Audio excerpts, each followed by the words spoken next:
What in the name of God is this place? I can find no record of it on any chart known to man, Captain. It can only be the land that time forgot. My God, Charles. What are we going to do? I say we stay here and take our chances. Come on.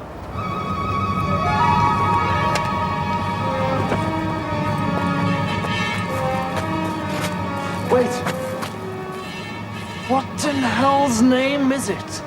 Appears to be some kind of children's paddling pool. This is no child's paddling pool. It's the top of a pot of gigantic crab potted. Over there! Look! Run for it!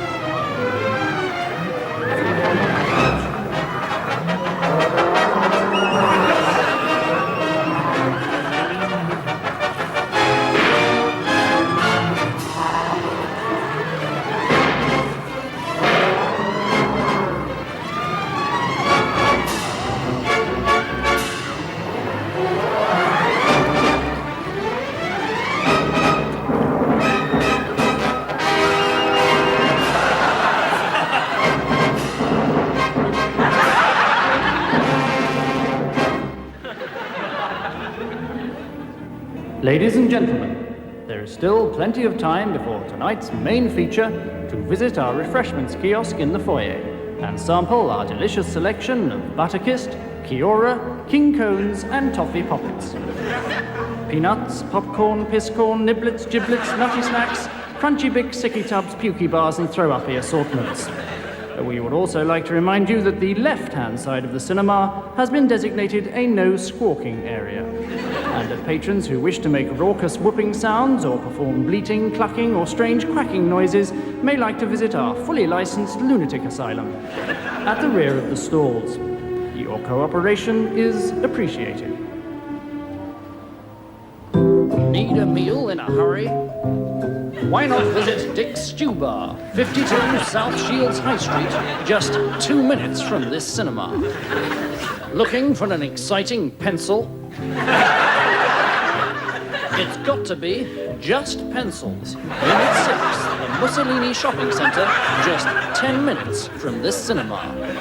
Looking for a large, cold planet completely surrounded by a methane gas atmosphere?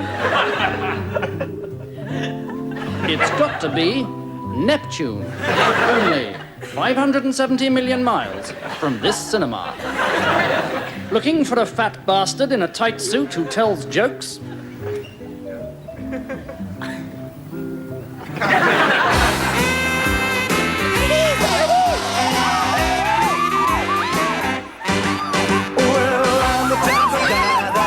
Settle down where pretty girls are. Well, they know that I'm around. I kiss them and I hug them, kiss to me. Good morning, Mr. Sayle. They don't even know my name. They come out a wanderer. Morning, Alexei. Have a good weekend. I roam around. Well, so on my left, a man with Mary on my right. Jamie is the girl that I'll be with tonight. And when she asks me which one I love the best, I'll tell her my shirt, show her Rosie on my chest, 'cause I'm the wanderer, oh yeah, the wanderer. I roam around. Who's that fat bastard?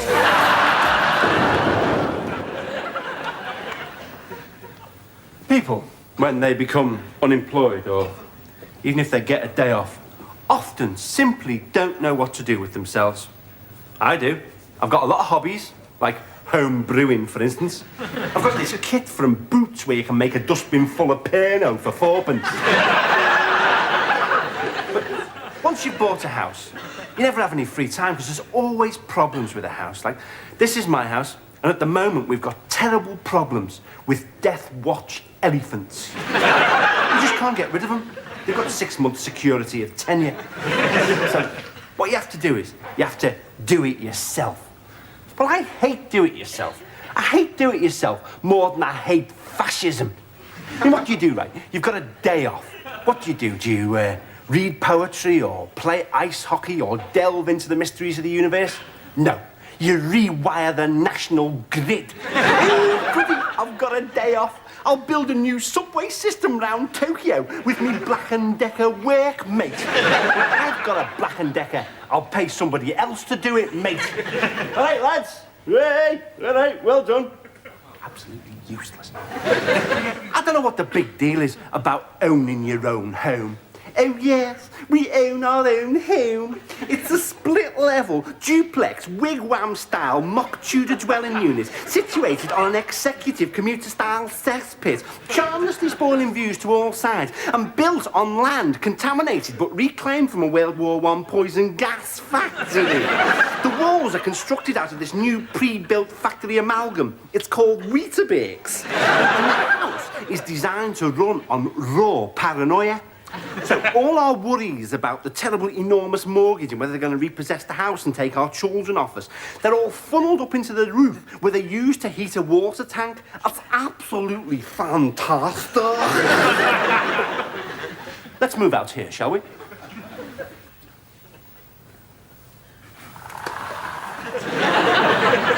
The German philosopher Hegel once said, "The practice of philosophy is in itself theoretical.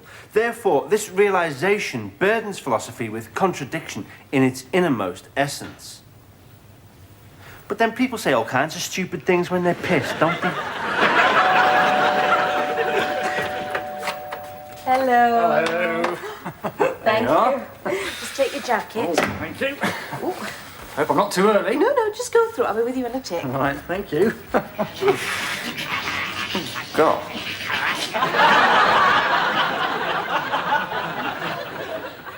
Hello. If you'd just like to mingle, I've got to go and check the sausages.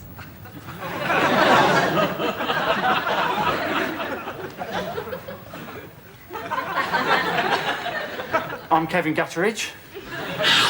I'm a man eating trivet. Are you? Are you? Fine. Well, nice to meet you.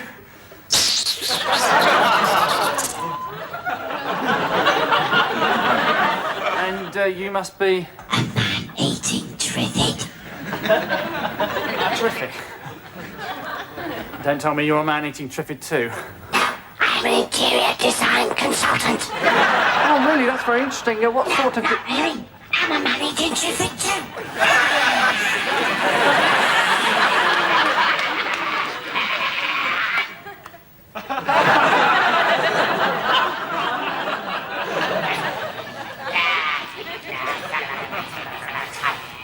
Good Lord, is that the time? I think I better be going.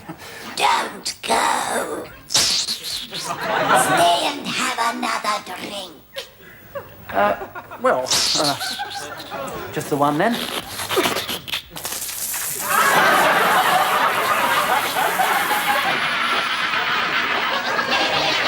God, I hate parties. Ladies and gentlemen, there is still plenty of time before tonight's main feature to open and close the curtains several times, switch the little red lights on and off, and invite you to visit our refreshments kiosk in the foyer for Butterkist, Kiora, King Cones, and Toffee Poppets. Or why not try one of our piping cold hot dogs, topped with a choice of red or yellow phlegm from one of our handy dispensers. Your cooperation is appreciated. The music hall. Final flowering of live mass variety entertainment. You know, people often theorise about why the music hall died out. I'll tell you why it died out. 'Cause it was crap. You ever seen a bigger load of old crap in the music hall? Ladies and gentlemen, Ken Platt and his talking pond. Good evening. Let's see what Mr. Frog's got to say, shall we?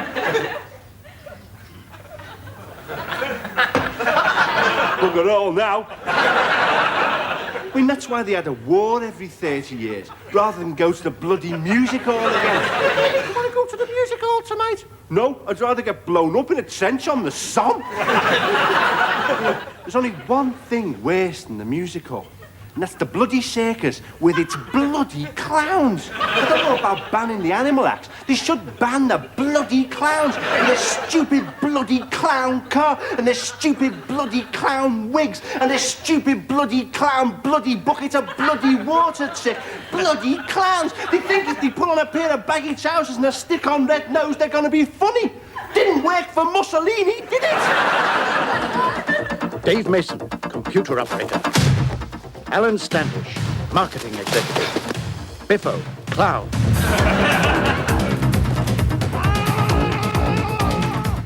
In the Territorial Army, we'll train you to work closely with your unit, learning coordination, trust, and split-second timing, ready to protect NATO's flank against enemy attack.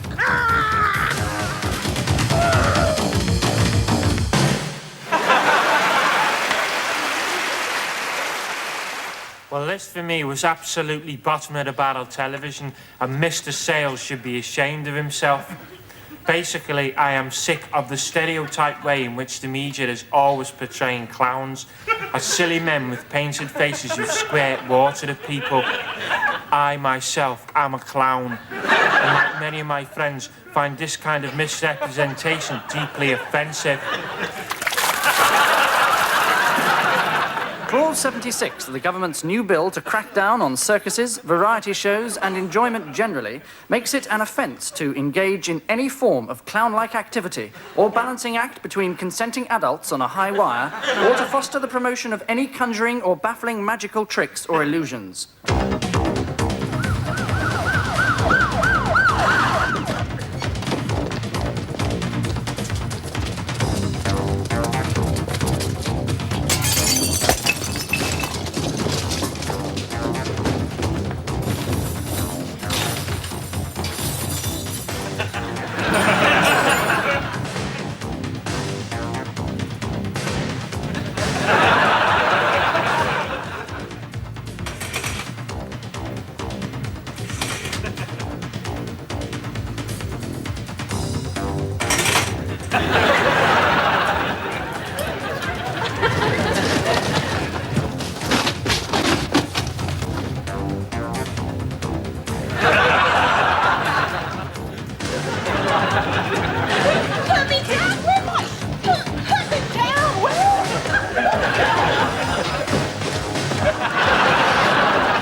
At last it can be told.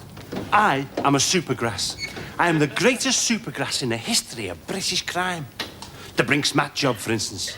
It was me that gave the police names, dates, hiding places, every last detail. As soon as I read them in the paper, I rushed round to Scotland Yard and spilled the beans. And it was me that unmasked the Boston Strangler. Yeah, the film was on the telly the other week, right? And thanks to me, Tony Curtis has now been rounded up by the police and electrocuted. But you're saying, bat licks, the underworld will have your guts for guts now you peached on them to the peelers. Don't worry. Because the thing is that not only do the coppers give you bags of cash for being a supergrass, they also give you a new identity. And the new identity I've got, unfortunately, is that of Desmond Lynham, the bloke that presents Grandstand and Midweek Sports Special. A woman called Myrtle from Doncaster got my identity. I'm bloody sick of it, I am too. Ladies and gentlemen, we regret the necessity to remind ladies not to leave handbags and other belongings unattended. But you know what it's like with these silly scatterbrains, they'd forget their own head if it wasn't screwed on. Your cooperation is appreciated, as are the cufflinks, which go very nicely with my new striped suit. Thank you. Ladies and gentlemen, there is still plenty of time for a short intermission, during which our sales staff will visit all parts of the theatre, poking and prying, picking and peering about, shoving their oar in, sticking their nose in where it doesn't concern them, and generally groping, feeling and fondling people in a most intimate and unnecessary manner. Your cooperation is appreciated. Right. You're trapped down an alley by a gang of Millwall supporters, armed with knives, Armalite rifles, rocket and grenade launchers. What do you use to defend yourself? Oh. Yes, Amanda? A witty riposte? Witty riposte, good, yes. to throw them off their guard. Sarcastic remark? Sarcastic remark, ironic banter, heavy innuendo, that's right. Waggish badinage? Badinage, bon mots, dexterous wordplay, and so on and so on. Right. Now, watch me.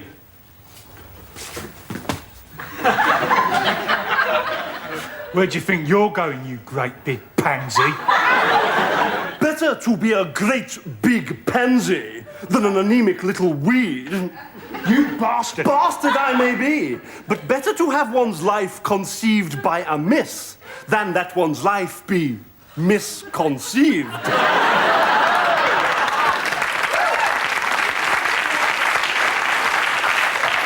Okay, Tony, now you try.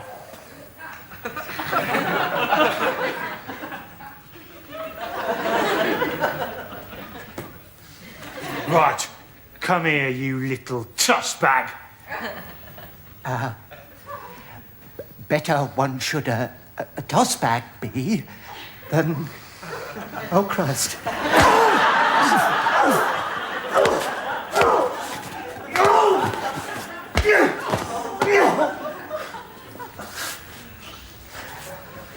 No.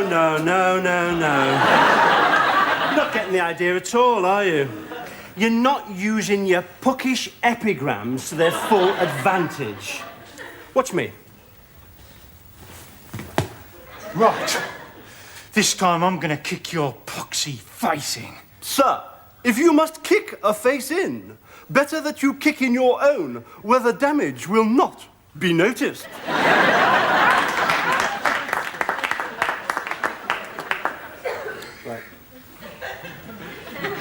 Couldn't I just knee him in the bollocks?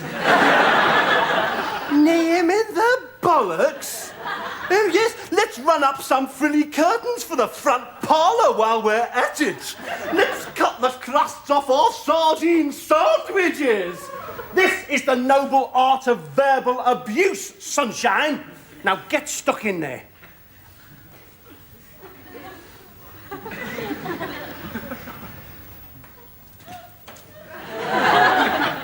Right, dick nose. Want to make something of it? Sir, if my dick is like a... Oh, God!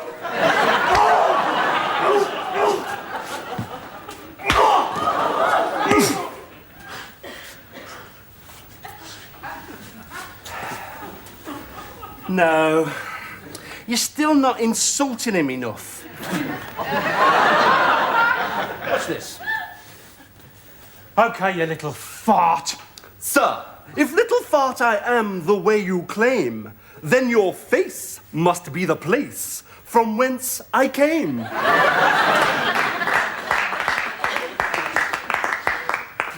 Right. You so much as open your mouth, you're straight out that window.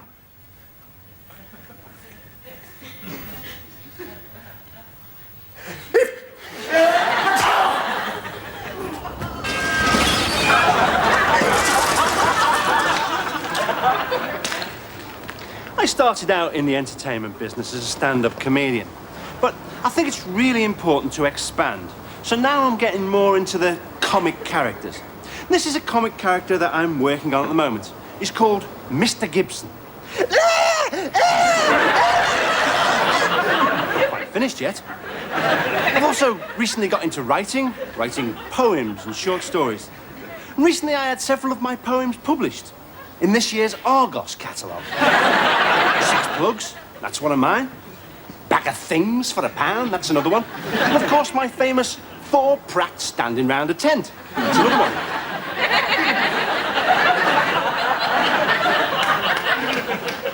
Recently also, I've written a novel under my secret pen name of Geoffrey Sayle.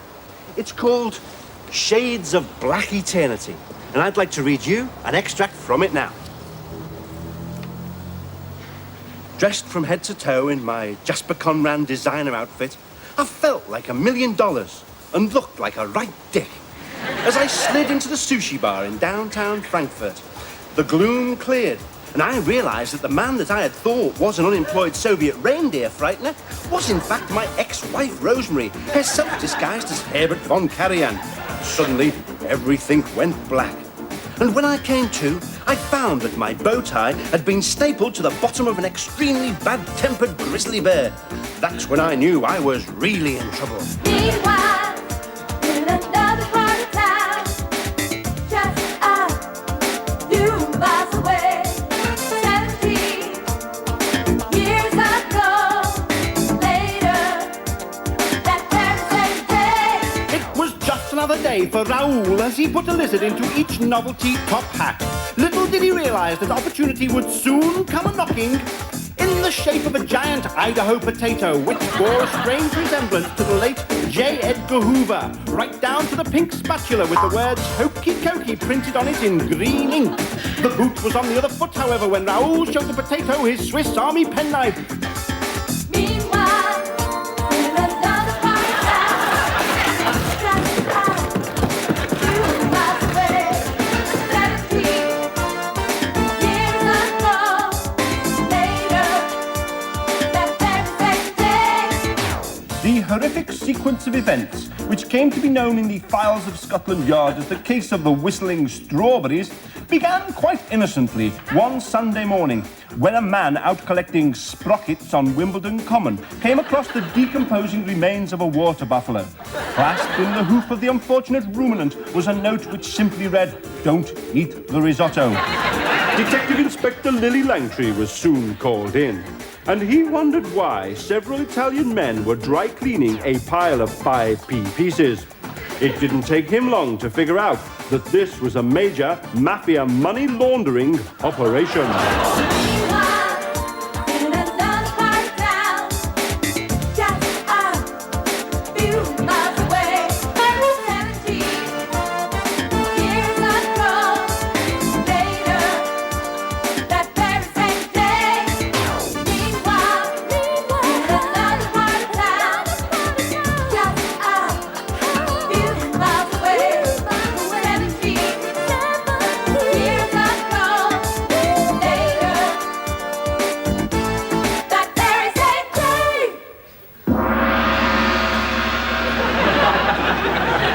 I'm standing here in the queue at the checkout at Sainsbury's to illustrate the futility of existence.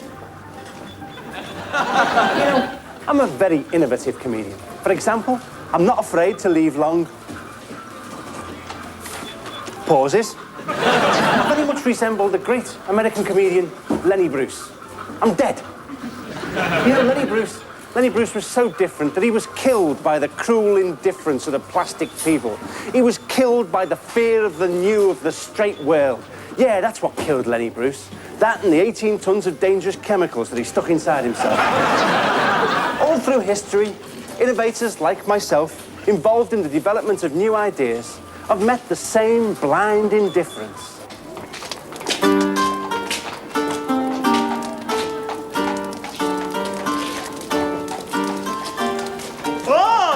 Good Marthamas, Herr Popinjay. A pox on thy Sheila Easton collection. You're dying thrice over. Tell me, what news from Padua?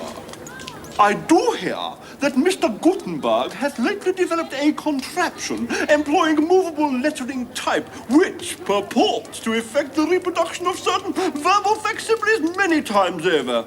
I believe he calls it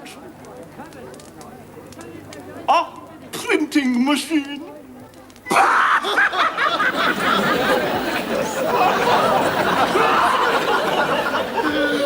Sante, my badges in brill cream. We must go and inspect for ourselves this printing machine with all due dispatch. Come!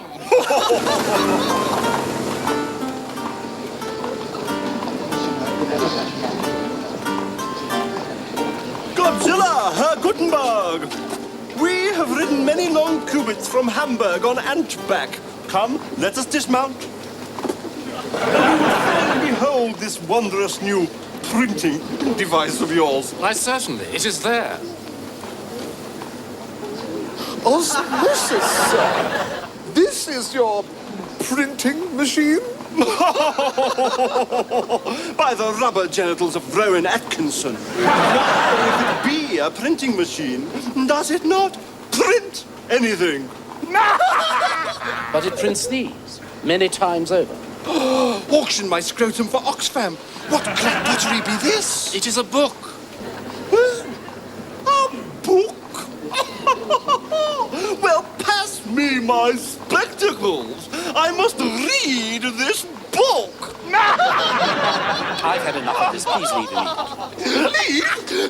Leave? And how would you like us to leave? Through the chimney?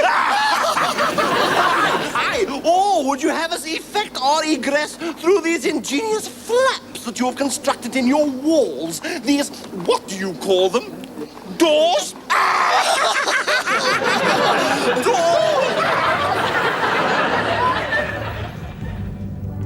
Ladies and gentlemen, there's still plenty of time before tonight's main feature for me to tell you that my wife's just left me. It was all a bit of a shock, really. I only just found out during Pearl and Dean. I suppose it's been brewing for some time. Just one of those things. However, there is still plenty of time before tonight's main feature to leave your husband and sample some of my innate charm and engaging personality. I'm a 42-year-old adult non-smoking patron seeking a small scatterbrained lady from the right-hand side of the auditorium, whose interests include Butterkist, Kiora, King Cones, and Toffee Poppets. And now, tonight's main feature, Alexei Sayle's Stuff.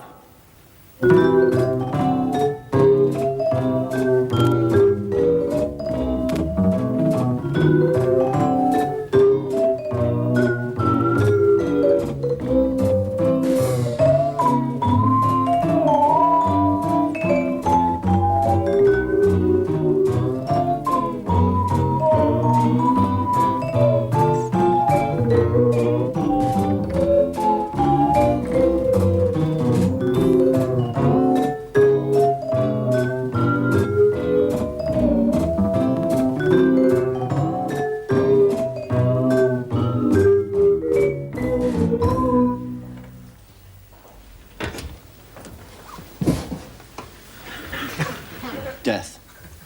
That's something that some of us can accept more easily than others, isn't it?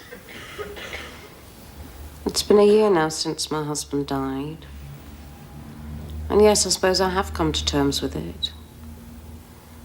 Unfortunately, it's been much harder for Gerald. He doesn't seem to be able to cope at all anymore. All he does is just sit around the house all day. Never moves or says anything. It's tragic, really. It was to help cases of this kind that in 1976 was set up the Princess Alexei Home for Bereaved Dummies, where individuals like Gerald can mix freely with others who are also feeling the loss of a close partner. They can't do much for themselves, so one has to be patient. They don't eat much. Well, they don't eat anything, let's be honest. But we try to make them comfortable, and once a week the social workers come round for a little chat. Not coming out of this suitcase! Not coming out now, don't be silly. Ah, that's better. There we go. So, how are you today? Bloody awful! Your face looks a bit red, why is that? Because you've got your hand up me bum. During the summer, the home provides another valuable service by organising coach trips to the seaside for lonely glove puppets. But by far the most ambitious of the Trust schemes is its sanctuary for endangered shadow pictures. This rather lovely mallard, for instance. Isn't he sweet? Sir Peter, isn't this whole thing really a bit stupid? Yes, I suppose it is, really. Right, that's it, everybody. You're all fired. Come on, we're closing down as from now. Come on. Completely bloody boy.